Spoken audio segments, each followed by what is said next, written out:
ওসমান হাদি হত্যাকে একটি রাষ্ট্রীয় পরিকল্পনা।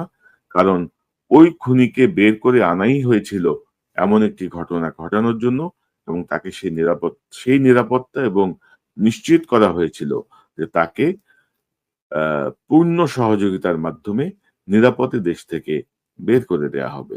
ওসমান হাদির এই হত্যাকারীর জামিনের যেই যেই যে ধারাবাহিকতা, নিম্ন আদালত, উচ্চ আদালত, তার জামিনে বের আসা, তার দেশ থেকে পালিয়ে যাওয়া, একটা বিক্ষুব্ধ অ পরিস্থিতি, অ্যা ভাঙচুর, অগ্নিসংযোগ, এই দীপুকে হত্যা, অ্যা ফয়সলকে ভারতে পালিয়ে যাওয়া, সবকিছু মিলিয়ে আপনারা কি বুঝতে পারছেন যে এখানে একটা রাষ্ট্রীয় ষড়যন্ত্রের ব্যাপার আছে?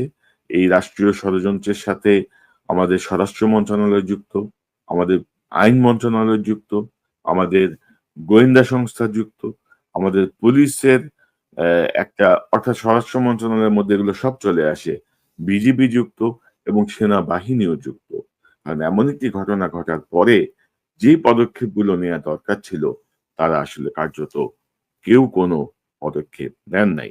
বাংলাদেশে যে সামনে একটি নির্বাচন আসছে, সে নির্বাচনকে বানচাল করার জন্য, একটি অস্থিতিশীল পরিবেশ সৃষ্টি করার জন্য এই উদ্যোগটা নেয়া হয়েছে। এবং আমি তো বলব ডক্টর মোহাম্মদ ইউনূস কিন্তু ঘটনার দিন রাতেই ১ম যে কথাটি বলেছেন, তিনি বলেছেন যে অপরাধী যেন পালিয়ে যেতে না পারে। হামলাকারী যেন পালিয়ে যেতে না পারে। এখন ডক্টর ইউনূসের এই আদেশ যদি এরা না মানেন, তাহলে কার কি করার আছে? ডক্টর ইউনূস কি করতে পারেন? আমাদের যে স্বরাষ্ট্র উপদেষ্টা, সে তো লেফটেন্যান্ট জেনারেল। তার মানে একটা বোধ বুদ্ধির কোন পর্যায়ে যেয়ে পৌঁছেছে আপনারা দেখেন। এই যে আসিফ নজরুলরা কি বিচার বিভাগের কি সংস্কার করছে? এই কিভাবে জামিন হয়? কিভাবে ছাড়া পায়? মানে এসব কাব্য করে লাভ আছে আসিফ নজরুল, যে আপনি বসে, বসে কলাম লিখবেন এখন, আইন মন্ত্রণালয়ের দায়িত্ব নিয়ে বসে, বসে কলাম লিখবেন। প্রবাসী মন্ত্রণালয়ের দায়িত্ব নিয়ে বলবেন যে দালালরা প্রবাসীদের খুব সর্বনাশ করে দিচ্ছে। তো আপনি কি শিখতেছেন বসে, বসে? আপনার কাজটা কি? আপনার কাজ তো এগুলো নিয়ন্ত্রণ করা। আপনি না পারলে ভাই বিদায় হন। না পারলে কারোর জন্যই কোনো কিছু থেমে থাকে না। কারোর জন্যই কোনো কিছুই, অর্থাৎ অ্যাবসোলিউট না এই পৃথিবীতে। আমি আজকে আছি, কালকে থাকবো না। আপনি আজকে আছেন, কালকে থাকবেন না। পৃথিবী থেমে থাকবে না। পৃথিবী পৃথিবীর মতো চলবে। হাসিনার এত দুর্দান্ত প্রতাপে শাসন করছে, পালিয়ে গেছে না?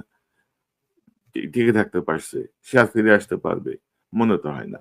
তো সবকিছু মিলিয়ে এই যে একটি রাষ্ট্রীয় পরিকল্পনা, এই পরিকল্পনার মুখোশ উন্মোচন করবে কে?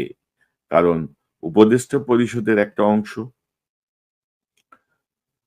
পুলিশের একটা অংশ, বিজিবির একটা অংশ, গোয়েন্দা সংস্থার একটা অংশ, সবাই এর সঙ্গে যুক্ত।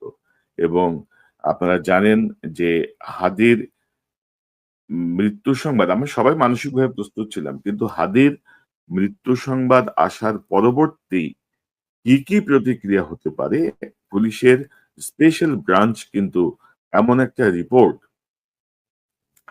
এই ডিক্লারেশনের কমপক্ষে ৩ দিন আগে প্রধান উপদেষ্টা, স্বরাষ্ট্র মন্ত্রণালয়ের সব জায়গায় পৌঁছে দিয়েছে বলে আমি বিশ্বস্ত সূত্রে নিশ্চিত হয়েছি। এবং তারা বলেছে যে এই জায়গাগুলোয় আমাদেরকে স্পেশাল প্রোটেকশন এর ব্যবস্থা করতে হবে। কিন্তু তারপরে কেন করা হয় নাই?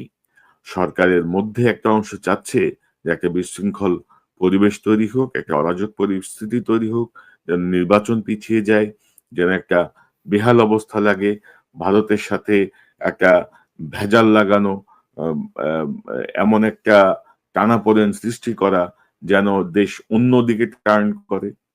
এই জাতীয়, অর্থাৎ দেখেন দর্শক, ১০,০০০ মাইল দূর থেকে অনেক তথ্য, আ খুব বেশি গভীরে যাওয়ার সুযোগ আমাদের কম। আমাদের অনেকের সঙ্গে যোগাযোগের ক্ষেত্রেও সীমাবদ্ধতা আছে।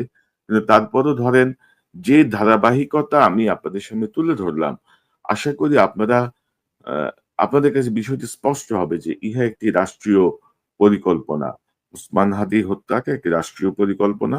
কারণ ওই খুনিকে বের করে আনাই হয়েছিল এমন একটি ঘটনা ঘটানোর জন্য, এবং তাকে সেই নিরাপত্তা এবং নিশ্চিত করা হয়েছিল যে তাকে পূর্ণ সহযোগিতার মাধ্যমে নিরাপদে দেশ থেকে বের করে দেয়া হবে।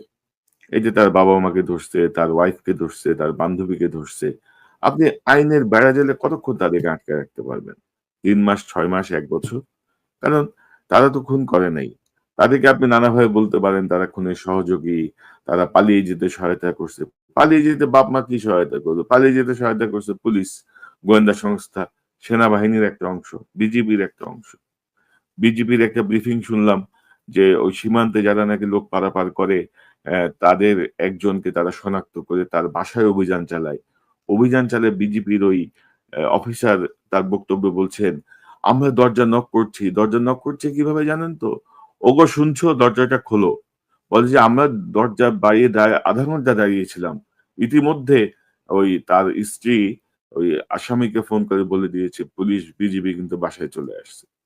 তা আপনি আপনি মানে কি আপনার রং-ঢং করতে যান? রং-ঢং করতে যান, দরজা নক করে ০.৫ ঘন্টা দাঁড়ায় থাকবেন। এর মধ্যে তার বউ ফোন করে আসামিদের সতর্ক করে দিবে। এই ট্রেনিং পাইছেন আপনারা? এগুলো আমাদেরকে শিখান। এগুলো আমাদেরকে বুঝাইতে চান। কি বুঝাইতে চান আমাদেরকে? মামলার যে চার্জশিট, সেই চার্জশিট দেওয়া হয়েছে। সেই চার্জশিট দেওয়া হয়েছে আ ২৮শে ফেব্রুয়ারি অর্থাৎ ২০শে ফেব্রুয়ারি আ আসামি জামিনে বের হয়ে গেছে। ২৮শে ফেব্রুয়ারি চার্জশিট দেওয়া হয়েছে এবং চার্জশিটে কিন্তু ভালো, চার্জশিটটা খুবই ভালো। চার্জশিটে তার যে অস্ত্র, সেই অস্ত্রের ফরেনসিকও তারা করেছেন। সে এবং ভেরি আনফরচুনেটলি আপনি দেখেন যে নভেম্বর থেকে ফেব্রুয়ারি এই ২ মাসের মধ্যে আ মামলার আয়ুও কিন্তু পরিবর্তন হয়ে গেছে। মামলার আয়ু পরিবর্তন না হলে হয়তো চার্জশিট আমরা আরো আগেও পেতে পারতাম।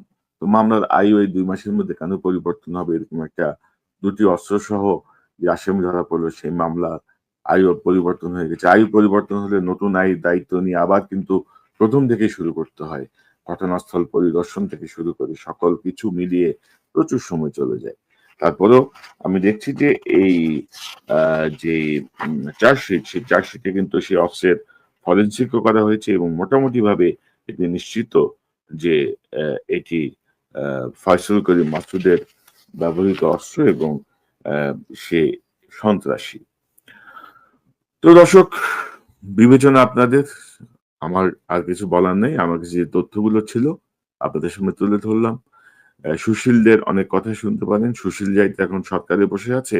বিপ্লবের আ সঙ্গে সম্পর্কহীন কিছু ধান্দাবাজ গ্রুপ সরকারে বসে আছে এবং তার মধ্যে আসিফ নজরুল, রেজওয়ানা, স্বরাষ্ট্র উপদেষ্টা সহ একটা গং মানে কি বলবো রে ভাই? ভয়ংকর অবস্থা করে ফেলতেছে। তারপরে দেখেন এই যে এই যে আ ওসমান হাদি হত্যাকাণ্ডের সঙ্গে আরেকটা অ্যাঙ্গেল হচ্ছে এই যে বিডিআর এর যে রিপোর্ট সাবমিট করা হয়েছে সেই রিপোর্ট নিয়ে প্রত্যেকটা টেলিভিশন, প্রত্যেকটা পত্রিকা, প্রত্যেকটা আ অনলাইন গণমাধ্যম সোচ্চার ছিল, নানা বিশ্লেষণ হচ্ছিল, নানা কাজ হচ্ছিল। ওসমান হাদির এই হত্যায় কিন্তু সেটি সাবসাইড হয়ে গেছে, সেটি আড়ালে চলে গেছে।